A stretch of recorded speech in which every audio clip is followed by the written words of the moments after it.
Sharon and Zane, we've had the hurdles set up here for a couple of test runs, and we'd like to get your opinion on what you think of the new design. So Sharon, what was your impressions from a coach's point of view as to the new design, how it looks and how it functions?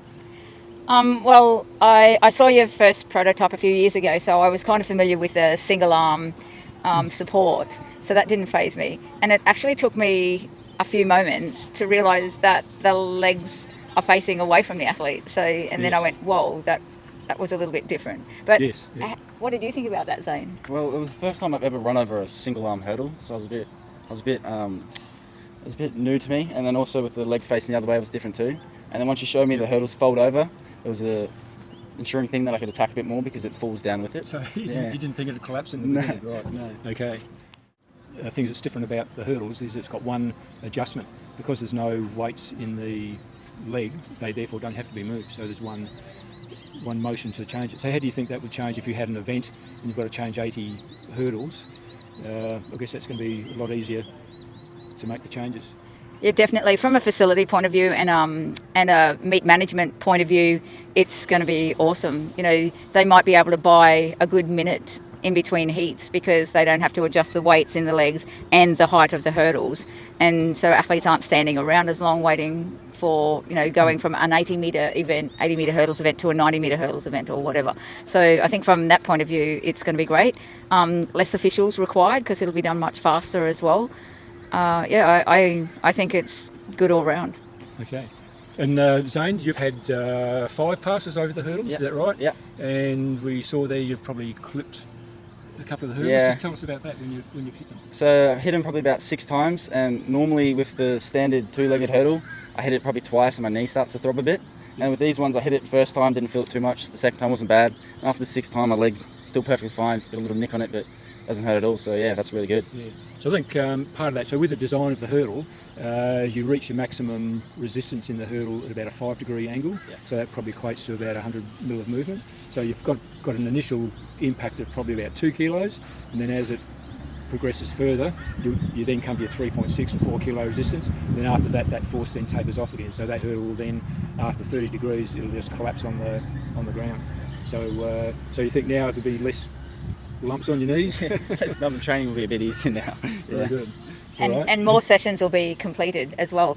And the thing is, I could see already that he was attacking the hurdles with more confidence because he knew if he did hit them, he wasn't going to hit fast or hit real hard, and that the hurdle, that initial movement of the hurdle going with the hit is, I think, brilliant and exciting for what's going to happen to the world records, men's and women's. I think women will be far more brave and confident, and they'll attack the hurdles faster. Maybe it's a good time to bring in 91 centimetres for the women as well, but that's a whole nother situation. But truly, I think times will come down very quickly. Also, I think from a facility point of view as well, because like my husband and I managed an athletics track for 20 years, and the storage of hurdles is, you know, a bit of a conundrum. Like, where do you put them? Do you leave them out? Do you put them away? How much space do you need? A lot of hurdles have got the nuts on top of the legs so they don't stack properly on top of each other. Yep. These, Zane, just put one down. Yeah, put it down. These just... How good's that? Yeah, that's the other thing that we looked at. I don't know if you'll see it in the footage, but I put little chalk marks on where Zane would normally take off to see if the legs coming away from him affects his depth of vision and where he takes off. And it didn't. He was pretty much spot on. So that was another good thing that I thought might have been a negative and wasn't at all. So if the hurdle is moved by up to 5 degrees, it then reaches its maximum load of 3.6 to 4 kilos, and it then comes back to its original position. So if it then comes over, the hurdler knocks it further, it then comes over at about 30 degrees, it stays in its fixed position, and then when it knocks further still, it then collapses down to the ground.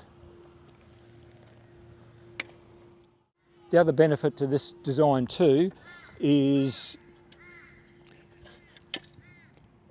there's one pin that's used to adjust the height.